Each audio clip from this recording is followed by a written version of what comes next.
This is a National Arts Center podcast.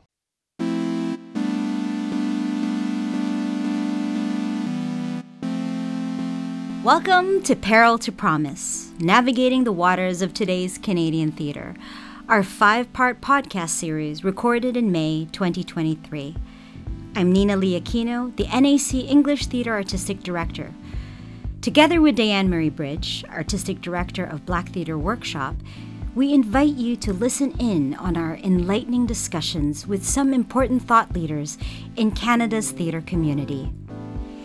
In our debut episode, Been There, Now What?, Diane and I had the privilege of conversing with esteemed theatre artist Audrey Zina Mandiela, founder of Be Current Performing Arts, who is also a pivotal figure at the NAC ET-BTW partnership as its interlocutor.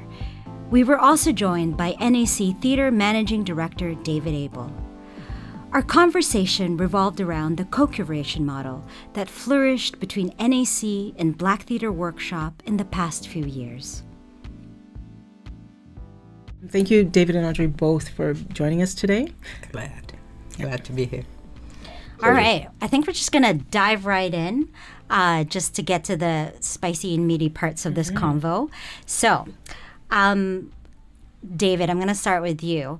And this is going to be a tricky one because in 1 to 2 sentences, can you describe the co-curation model from the NAC's point of view? I think I can. From the NAC's point of view, the co-curation model is the fastest way we could share power in ways that mean something, coming out of the social justice movement that was brought to the sort of global prominence in June of 2020. And we needed to sort of act as quickly as we could. And after well, I'm sure we'll get into it later in terms of how it evolved. But the short answer is, how can we cede power quickly and effectively and with impact? Great. And so I'm gonna allow that question to you too, Audrey. So 1 to 2 sentences. David did it successfully. So describe, I guess, the co-curation model from BTW's point of view. From BTW's point of view, I'm actually not sure if I can say exactly from BTW's point of view. For me, in the purview in my position as interlocutor has been really going as the in-between, exactly, but looking from where it is that BTW approached the project, for the company, it was about getting to a larger audience, a larger Canadian audience, essentially the national audience, the national stage, beginning to really make foray into that, because there aren't any cultural companies, so to speak, that have that kind of access, even right now. So that was a chance for them to borrow into there. And if both of you could extrapolate on how it started, the beginning of the project, how it was birthed, and how it went, and how it's been for the last 3 years. Just because, I mean, both Dan and I are, kind of walked into this already kind of near the end, really. End of it, yeah. And so we are actually both curious, we weren't here. So maybe just kind of a snapshot of and David, maybe you could talk more about this, like what was happening in people's minds with Jill, I guess, and Quincy, who was the AD at that time, and how the role of the interlocutor and reaching out to Audrey and all of that stuff. Like, what's the origin story? Yeah. This is the really hard question because it tests my memory, but I think I've got all the pieces of the puzzle in place. You have to start with Jillian Kiley. This conversation can't be had without acknowledging Jill as its creator, really. The germ of the idea came from Jill in the summer of 2020. Obviously, in response to circumstances which we all know, unfortunately, too familiarly, and we as did a lot of companies, kind of rushed to act, and we were fortunate in that one of the people that Jill reached out to get counsel from, in terms of what is an appropriate response, was Ravi Jain, who cautioned us to slow down and actually figure out what the problem, what an issue we were actually trying to address.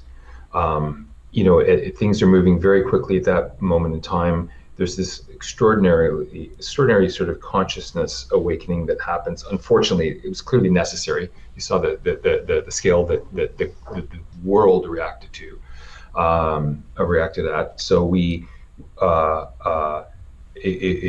didn't want to pay lip service to it. We wanted to kind of figure out, at Ravi's suggestion, what we were trying to sort of solve for.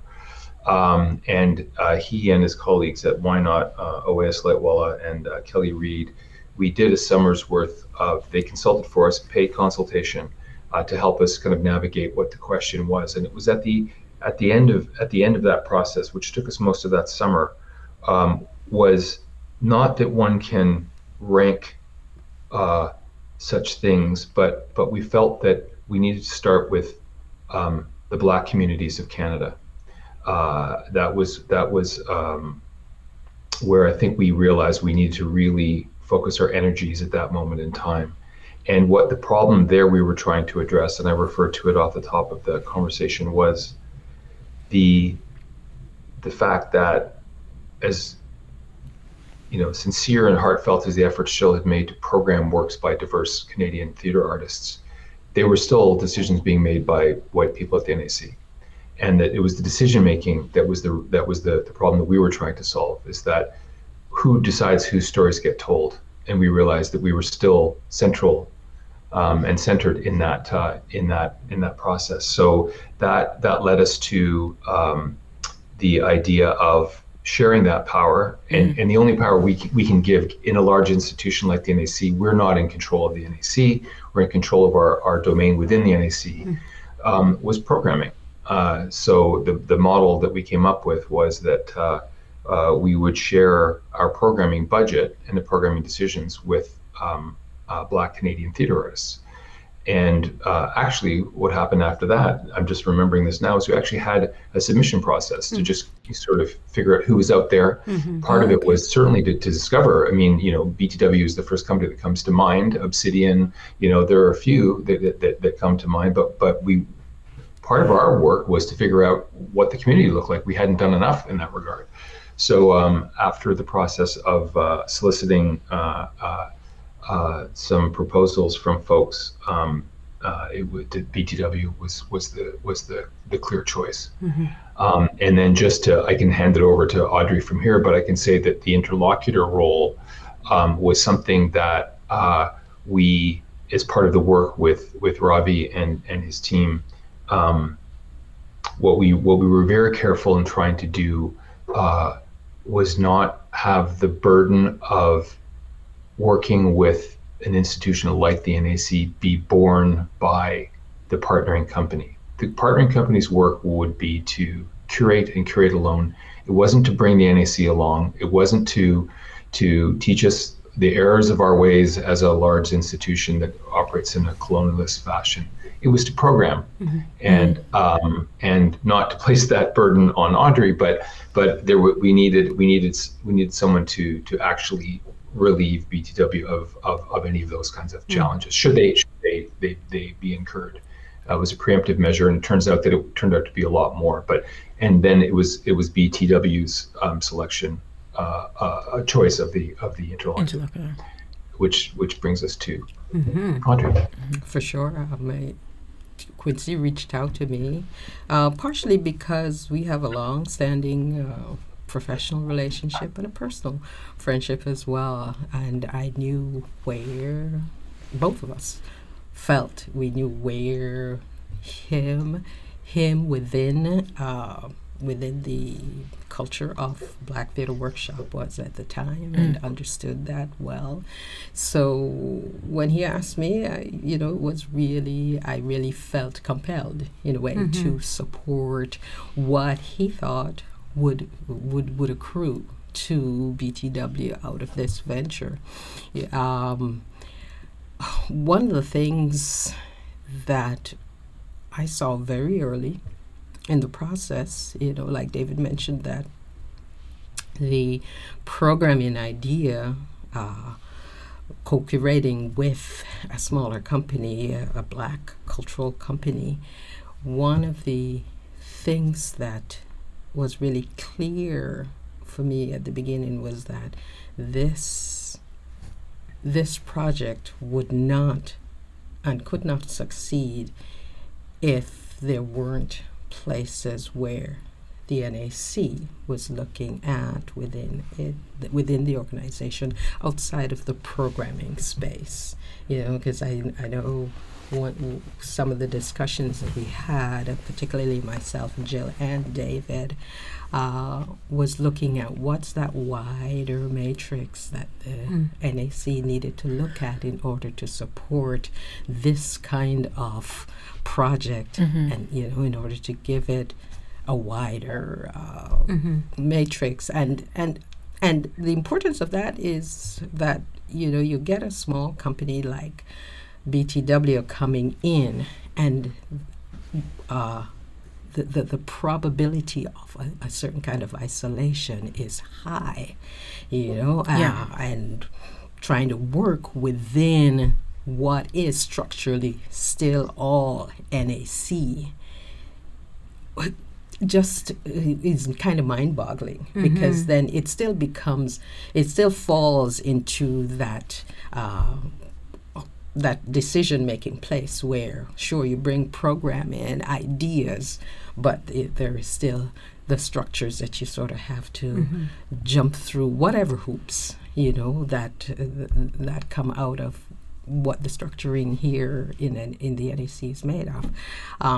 So we earlier looked at several things that needed to be done, and the whether that was staffing or the kind of scheduling and time frame management, all of those things, PR even around this.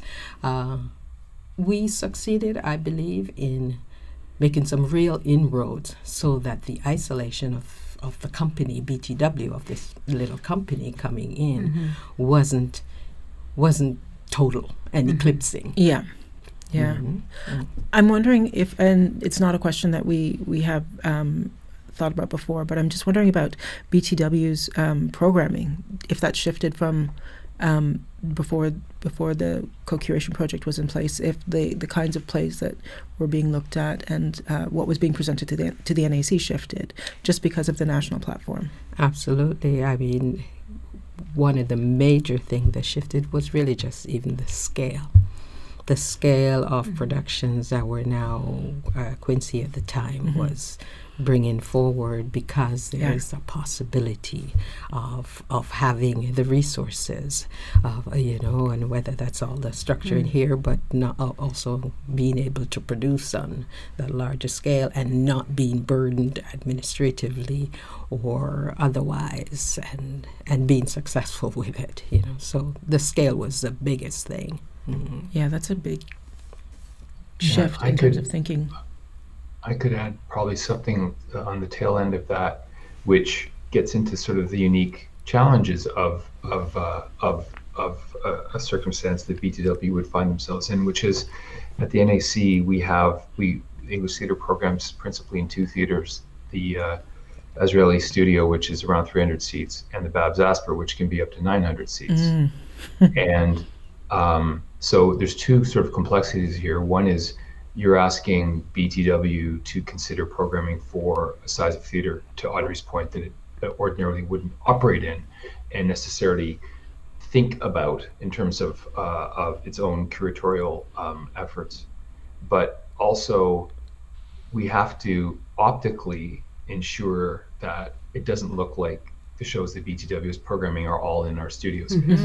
Yep. So there's an actual requirement for, because you could just say, well, tell us what shows you like, and we'll put them wherever they fit. But if you end up with four NAC English theater shows in the Babs Asper and 4 BTW shows in the studio, no matter how innocently that may have come about, the optics are terrible. So it's one of the unseen challenges of an arrangement like this.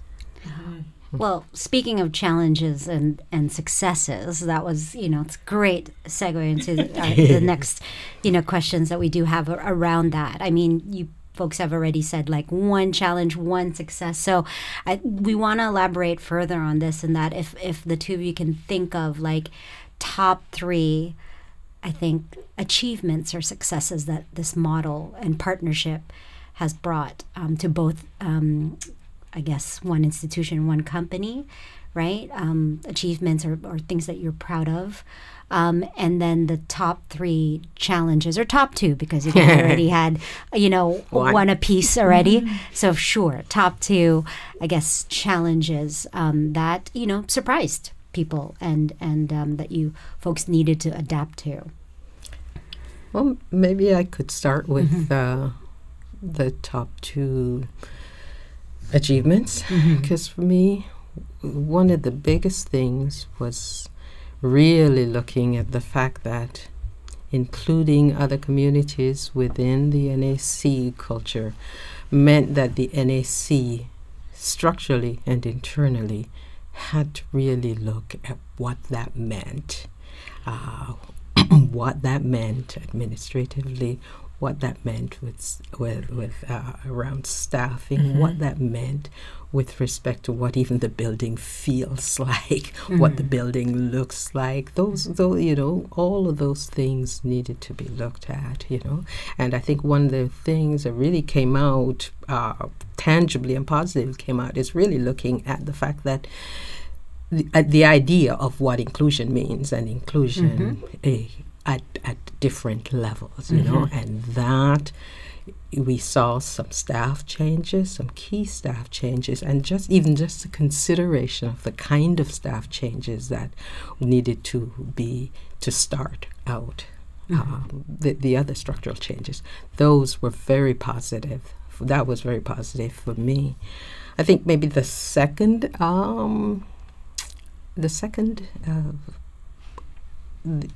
achievement, the big achievement for me, was that the expansion of the idea of what Black programming or programming Black shows meant, and like David mentioned, the optic of having all the Black shows in the small space, or the basement, or it's like in the basement, that parlayed into the optic of what the space itself, the larger optic of what the space feels like and would feel like. How do you invite all kinds of audiences, especially audiences from where the stories emanate, and, particularly Black audiences? How do you specifically invite them into this space? So those were 2 big achievements. And, if you look at in February, the first Blackout night, quite a challenge in itself, but a huge achievement. I will say, and just to add, I came for the Blackout night, and my favorite memory from that night was walking into the bathroom and seeing a group of 15-year-old, 16-year-old girls in their running shoes, prom dresses, and McDonald's on the counter. In the middle of winter. In the middle of winter, getting lipstick on and getting ready. And I was just like, there's a whole new generation of people coming to the theater. It was amazing. Yeah. Great. And challenges? Top 2 challenges? Challenges? Well, can we go to David Audrey will reflect on the challenges. Yeah. So David, over to you. Top 2 proudest achievements, you think? Well, I'm going to kind of riff on Audrey's first, because I think it's the really big takeaway for the NAC, and hopefully there's a ripple effect beyond our own company. I mean, I can't speak to the benefits to BTW. I hope that there have been many. I can see some, but what strikes me is that the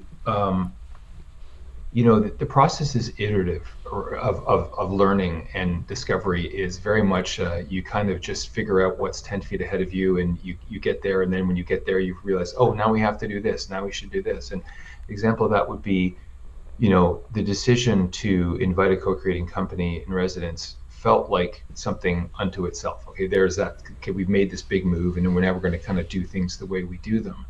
But when we're talking about sort of authentically and sincerely making a move like that, then you have to do everything you can to fill the houses. You can't just leave it at that. Then you're not fully serving the objective.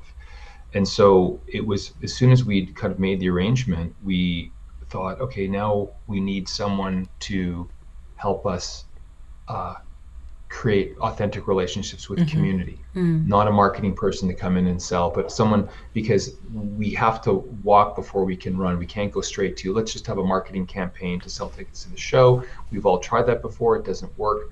If we're really going to change in a fundamental way, we have to change who we are. We have to become an institution that can have a relationship, an authentic relationship with the communities that we are now working with and serving. And so that conversation led to the creation of the Community Connections lead role, and that was Rose Ingrid Benjamin, who joined us and brought us Blackout Night, as having once she'd been to one in Toronto and discovered that the phenomenon that is Blackout Night, immediately programmed that. And Blackout Nights are, I think, an example of the way that this institution, that the way that the relationship between BTW has actually manifested itself throughout the institution. I'm, again, kind of riffing on what Audrey was saying, but the NAC, what you're seeing now in terms of all of the activities across the institution, we're not going to take responsibility for that, because people have, our programming colleagues have obviously their own dreams and objectives, but you can just feel how that whole thing, the whole aspect of what we do now, in some way is derivative of the arrival of BTW and the programming and the need to get audiences. How do we get audiences? Through things like Blackout Nights, and then all of a sudden, our whole organization starts to look a little bit different. So I would say that was one of the things that I think worked for us extraordinarily well, but it was never a plan. It was just a result of making a commitment to this work and figuring out where it would take us. And I think the other, again, hopefully we've helped, as I said earlier, BTW and its profile. That was very much the work of Audrey, I would say, keeping us really centering us back on, this is not just about programming. This is about making sure that we focus our attention as much as we can on BTW. So we would divert in a lot of our communications the attention away from, hey, the NAC has brought you this company that is now bringing you this theater. It's like, no, BTW is programming the season. We would try and take a step back. But I think the other, for the NAC, the other benefit has just been, it's the realization of, I don't think it was a secret to anybody, but how kind of automated our processes are in part by necessity. There's a statistic we toss around here that before the pandemic, we had 1,400 public events, paid and unpaid, at the NAC in a year. So a place that has that many events has to have some systems and processes, and there has to be a repetition and a scalability. You can't do everything in a bespoke fashion. But we realized how not nimble we were, and really how we promoted a way of presenting theater that didn't invite others to bring their ways of presenting theater, and curating and planning and scheduling and all of those things. And so I think as an institution, we can point to a great deal of positive learning on our part in that we've been applying to ever since. Great. And I think for me, to add the two challenges, and they're very much related.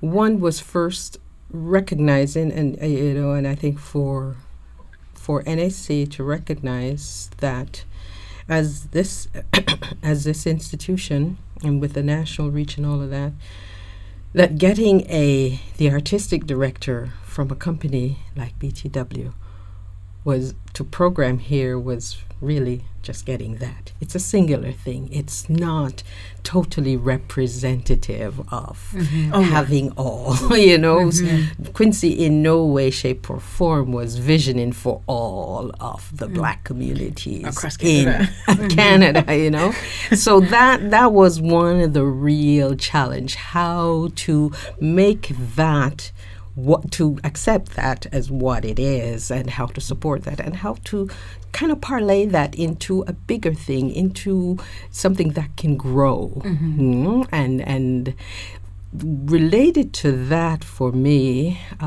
was how to get other voices other than Quincy as AD, and whatever limitations and and openness that come with that. How do we get other voices in?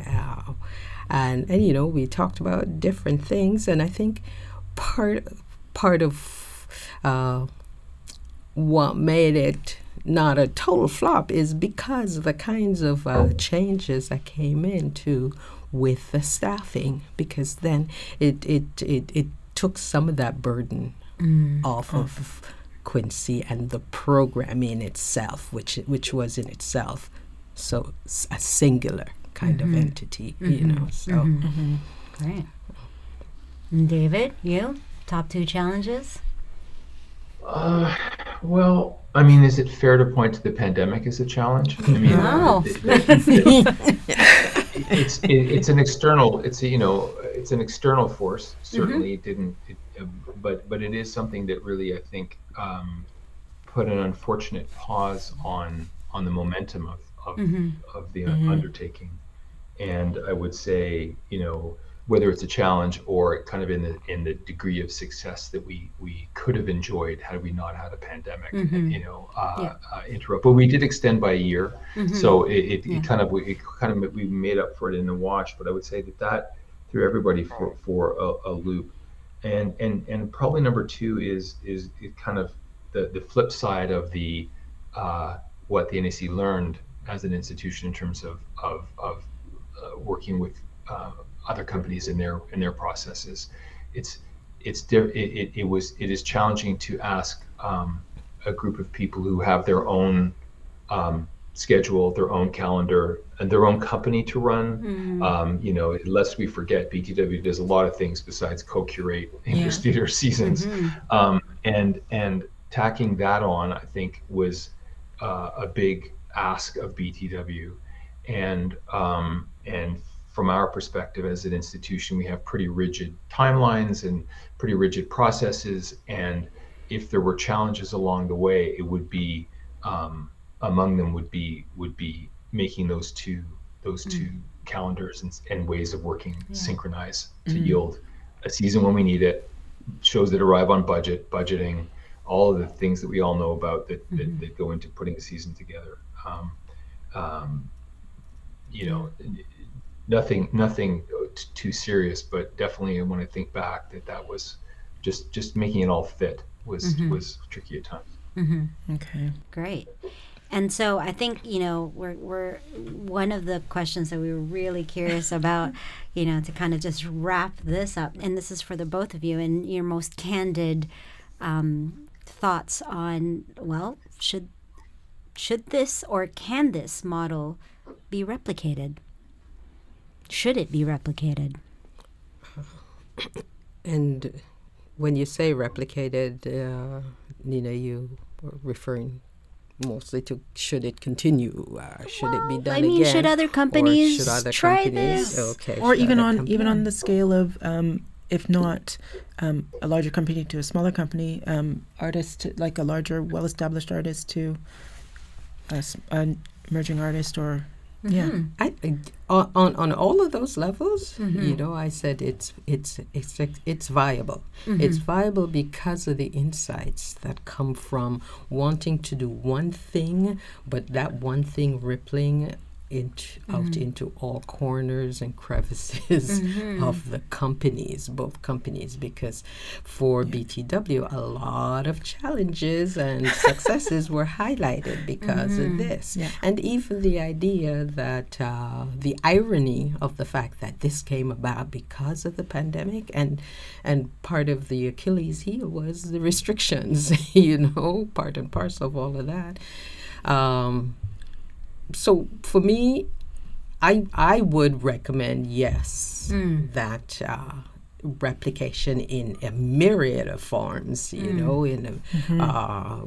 with respect to sizes of institutions, desires for, change, because I think that's what this is all about. It's about change. It's about change and mutual change, and if we're all looking for that, then we can all create, and formulate different kinds of models that are very much related to this. Ad infinitum almost, really. And I would love to see that. I'd love to see us not shying away from the challenges, and I'd love to see us looking past what success means. Yeah. And just taking a leap of faith. Absolutely. I don't think we take it, but in programming and partnering and partnerships. Great. David, should this or can it be replicated? I would say from my own perspective, it depends on, I'll speak on behalf of companies out there that might be considering a model like this. I think that it absolutely works. I mean, it is an effective way, but it really depends on where you are in your leadership cycle, where you are in your life cycle as a company, what your company's objectives are. In our case, it was as I said at the beginning, the fastest way that that the power could change hands. And I think if that's what you're looking for, this is a great way of doing that. It is not a substitute for literally handing over power. So if companies are debating whether or not they should change artistic leadership or adopt this model instead, I wouldn't advocate this model. But if your circumstances are that you want to engage another company in partnership in working with you and expanding your programming horizons and parameters, and giving a company a chance to work with you, it's a great way of fast tracking the companies that are small to mid-sized to work with a larger company. Again, it doesn't have to be big small, but if we're looking at the big small version of this, then hopefully there are ways that the company can also benefit. The smaller company in the partnership can benefit from the arrangement. So I would say yes, as long as it's not a way of actually kind of quietly retaining that authority while appearing not to. Great. Okay. Well, I'm going to say thank you to both Audrey and David. This has been really enlightening. Thanks for tuning in. Our next episode, we will chat with Keith Barker, Director of New Plays at the Stratford Festival. Don't forget to subscribe to our channel for more videos from Canada's National Arts Centre.